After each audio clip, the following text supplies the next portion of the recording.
안녕하세요. 지난 시간 김유정 하구님의 오이디푸스 왕 발표를 이어 햄릿 발표를 맡게 된 스페인어과 18학번 조원문입니다. 발표를 준비하면서 다양한 생각들을 할 수 있었고 정말 재밌었는데요. 이것이 잘 전달될 수 있기를 바라면서 발표를 시작해 보도록 하겠습니다. 그러면 햄릿의 작가인 윌리엄 셰익스피어를 먼저 알아보고 난 뒤에 작품에 대한 설명을 드리겠습니다.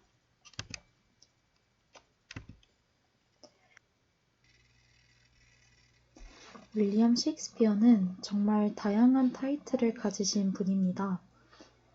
당대 정신을 대표할 뿐만 아니라 새롭고 미래지향적인 연극 예술의 지평을 열어젖힌 예술가이자 놀라운 언어력으로 언어가 가진 무한 생산적 힘을 보여준 작가로서 무대 언어의 마술사라고도 불립니다.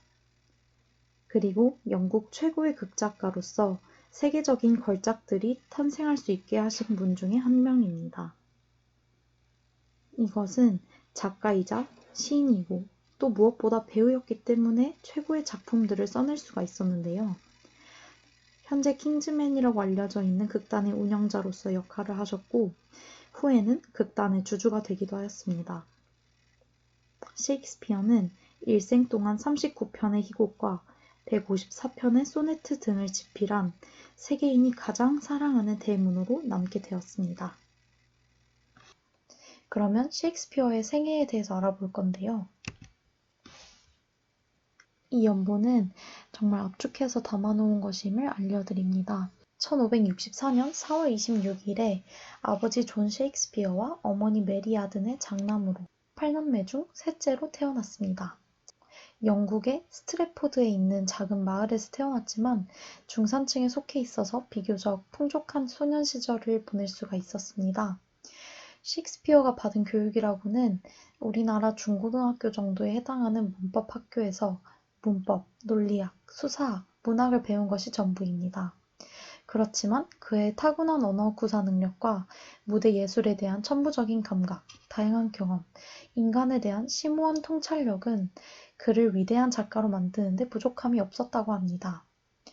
1582년에는 8년 연상의 앤 하서웨이와 결혼을 하고 수사나와 햄릿, 주디스 이렇게 3명의 자녀가 있었습니다.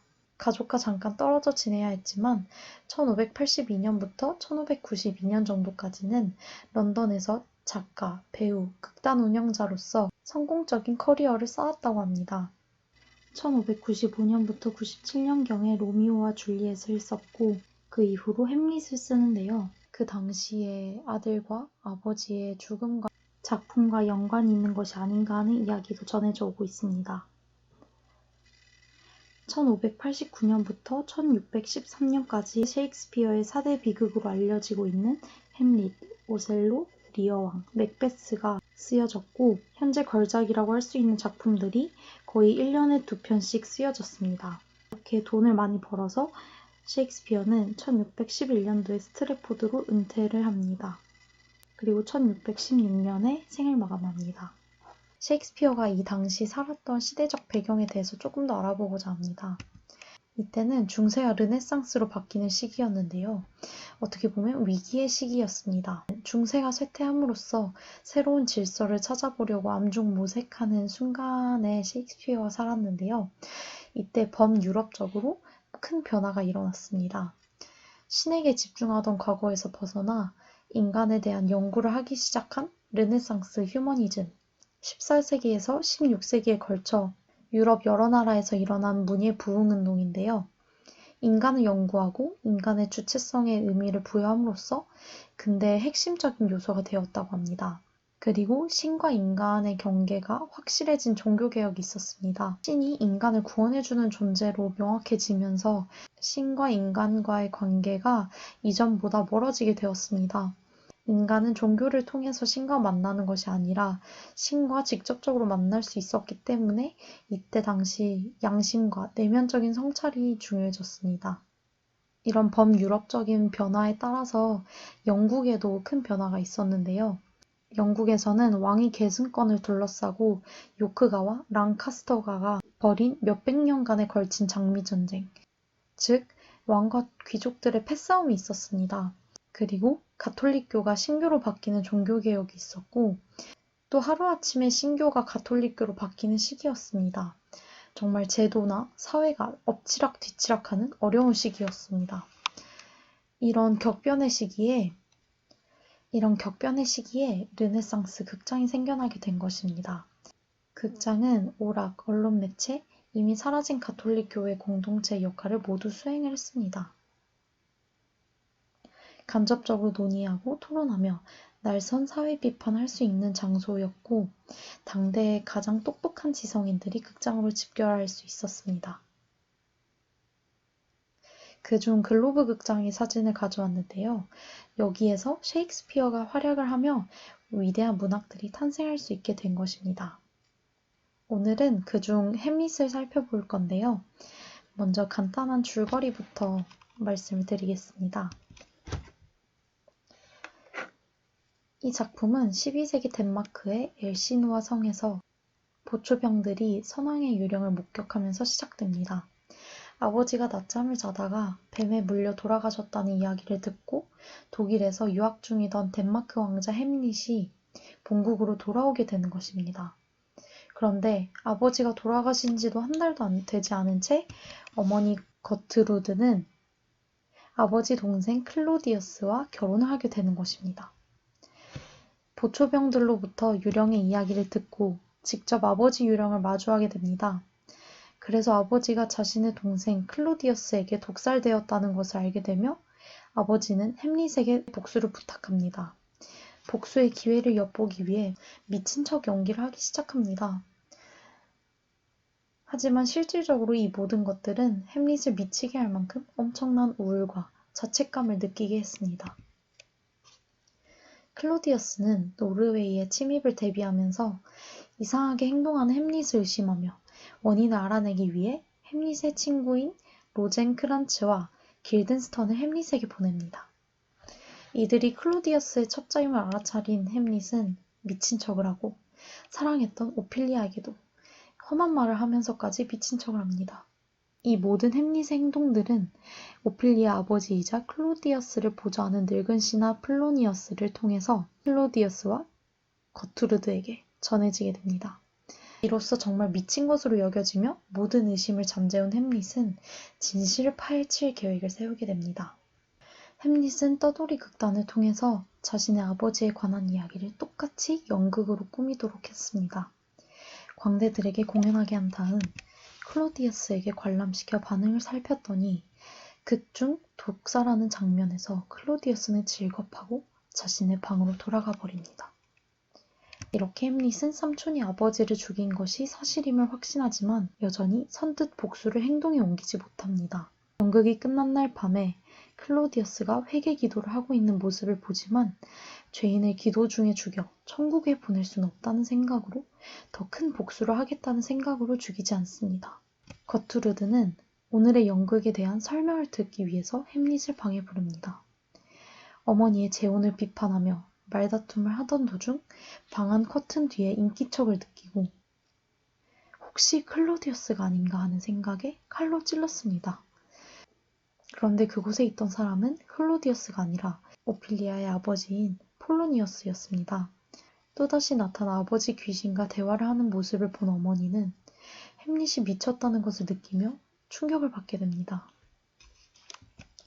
목숨의 위협을 느낀 클로디어스는 햄릿을 그의 친구 로젠크란츠 및 길덴스턴과 함께 영국으로 보내면서 도착 즉시 햄릿을 죽이라는 밀서를 지참케 하지만 밀서를 발견한 햄릿은 두 친구를 죽이는 쪽으로 밀서 내용을 바꾸고 덴마크로 돌아오게 됩니다.